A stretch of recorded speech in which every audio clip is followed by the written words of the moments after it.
Posiblemente ustedes estén al tanto de las crueles ejecuciones que lleva adelante el Estado Islámico, el ataque que nos comentaba Gabriel Michi en Niza.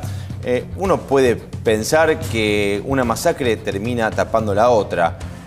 Y en este baño de sangre que parece no tener fin, uno busca dónde hacer pie, cómo se entiende, qué pasa con los territorios que fueron ocupados, invadidos por las potencias que pueden ser Estados Unidos y algunos países europeos. ¿Cuál es la responsabilidad que tiene en tal caso esas situaciones? El retiro de tropas de Afganistán, quien hace un tiempo era aliado puede ser enemigo y viceversa. Para entender esto, invitamos a Gastón Marano, analista internacional.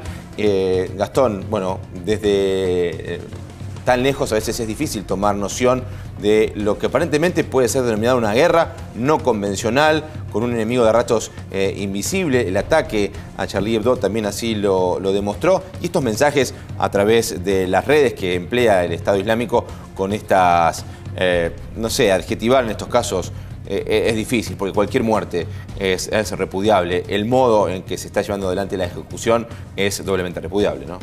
Es correcto. Pablo, lo que decís empieza a mostrar una faz que tiene que ver con la postulación de Estado Islámico como un Estado no reconocido. Lo hemos visto negociando con el gobierno japonés, lo hemos visto negociando con el gobierno jordano y luego no cumpliendo con ninguna de las negociaciones. No llegaron a éxito, recordarás hace unos pocos días la muerte de un periodista japonés y muy recientemente, como marcabas, el asesinato cruel a través del fuego de un piloto jordano. Sí, y particularmente cruel. De un tiempo a esta parte se hablaba que cuando hablamos de una guerra no convencional, pero guerra al fin, que no había con quién negociar. Esto que estás señalando introduce una novedad, porque hasta aquí no se hablaba en esos términos, aunque luego no se cumpliera esa negociación. Correcto. Tenés dos fenómenos para analizar. El fenómeno de Estado Islámico como un Estado no reconocido, un Estado no convencional, y la verdad es que se puede comenzar a analizarlo de esa manera, porque como lo venimos viendo, ha sido un agente de negociación, más allá de los resultados, con Estados reconocidos. Hablamos de Japón, hablamos de Jordania. Por otro lado, tenés células de ese Estado que parecen actuar de manera autónoma y esas son células con las cuales sería imposible negociar. Además, es difícil a veces determinar a qué facción del extremismo islámico pertenecen estas células. Entonces tenés por un lado el accionar de un Estado no reconocido, cruel, a través de un asesinato, y por otro lado el accionar de ciertos extremistas como lo ocurrido en Francia, que parecen responderse a sí mismos y no a este Estado Islámico. Y creo oportuno, como lo decimos cada vez que hablamos de este tema, Gabriel, dejar aclarado que no está en nuestra intención sumarnos a ninguna ola de discriminación, por todo lo contrario. La islamofobia en Francia está a la orden del día y es oportuno separar el accionar criminal, terrorista de un grupo de personas que, como nos han explicado hasta el cansancio referentes de la comunidad árabe islámica en la Argentina, repudian y condenan, y ese cartel de no en mi nombre vinculado a los crímenes de Charlie Hebdo están también a la hora del día, a la hora de analizar lo que estamos hablando. Claro, no, porque ese es el peligro, ¿no? Justamente que se está viendo en Francia y en otros países europeos, en Alemania mismo, que es esta cosa de emparentar a todo musulmán con un grupo muy radicalizado y muy pequeño en comparación con la cantidad de musulmanes. Hay 1.200 millones de musulmanes en el mundo, son grupos muy radicalizados, ¿no? Ahora, yo le quería preguntar al especialista, porque comentaba esto de la negociación que había habido con Japón y también con Jordania, después terminó con la muerte del periodista japonés y también con la muerte, ahora se conoció que fue hace unos días en realidad, de este piloto jordano que había sido atrapado por el ISIS.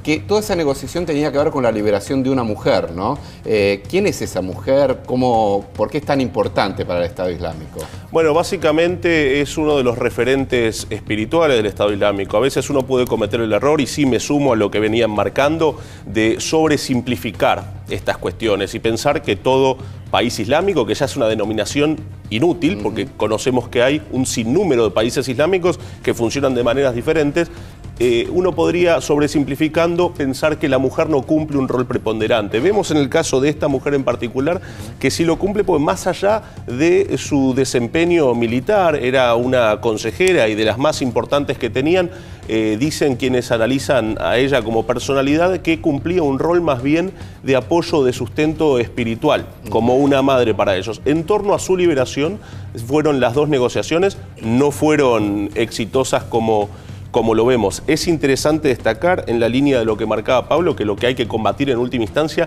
es el fundamentalismo religioso en todas sus formas. Digo, el fundamentalismo religioso en el mundo, más allá de que ahora tenemos en el tapete el extremismo islámico, comete atrocidades. Si miramos hasta el ejemplo de Myanmar, hay monjes budistas atacando y persiguiendo árabes. El budismo es una religión de paz, como el islam es una religión de paz. Sin embargo, a veces facciones extremas como estas desdibujan esa imagen. Es importante situar geográficamente los límites, que son poco precisos, donde se intenta instaurar un califato, claro.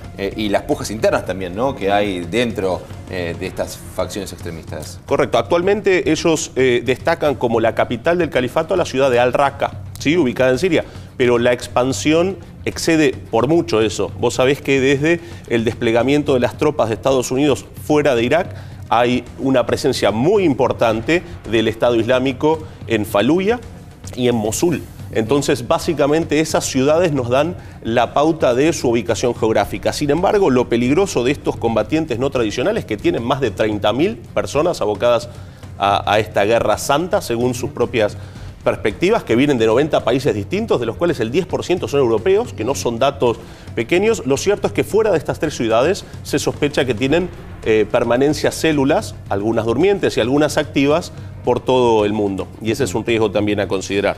Pablo mencionaba también el rol que han tenido las potencias mundiales en todo esto. Recordemos, en la década del 80, Estados Unidos apoyando a Saddam Hussein, sunita él, en rechazo justamente al régimen chiita de Irán. Después cambian la regla de juego. Hoy apoya a regímenes chiitas en contra de estos grupos sunitas extremistas, ¿no?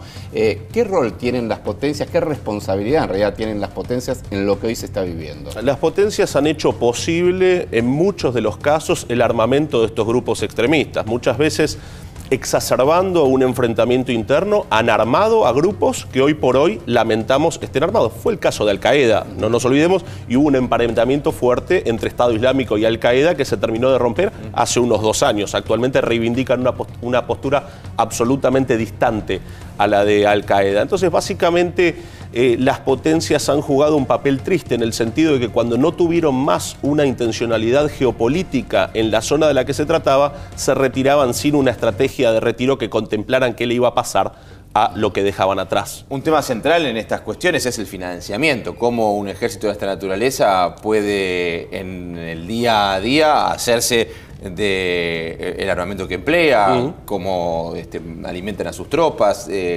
¿Cuál es la ruta del dinero? Bueno, eso es dificilísimo de establecer. Se calcula que son unos 2 millones de euros diarios, una cifra nada despreciable la que maneja Estado Islámico. Ellos han hecho una explotación de cosas tan distantes como el tráfico de órganos o el secuestro por dinero, y se supone además hay apoyo de fundamentalistas sunitas, a veces no alineados directamente con Estado Islámico, pero que simpatizan con su causa. Recordemos además, y en línea con lo que veníamos mencionando antes, que esto no tiene que traducirse en una persecución del Islam en ninguna de sus formas, claro que no. Las primeras víctimas de Estado Islámico han sido otros musulmanes, ¿sí? La minoría chiita. Ustedes saben que hay una compresión del mundo islámico en donde un 85% aproximadamente pertenece al sunismo, hay un 10%, una fracción muy minoritaria que es chiita, y hay una parte no denominada que no se identifica con ninguna de las dos. Las primeras víctimas del Estado Islámico han sido siempre otros musulmanes y otros árabes, digo, para seguir aunando a eso. En charlas que hemos tenido, y para redondear y agradecerle a Gastón por este encuentro, en nuestro país, por supuesto que siempre hay excepciones deshonrosas, vivimos en una convivencia, personas de distintos orígenes religiosos, culturales, de distintas nacionalidades, y miramos a veces con asombro cómo a los bombazos, y como decíamos al comienzo, masacre que tapa masacre, se termina llevando tantas vidas.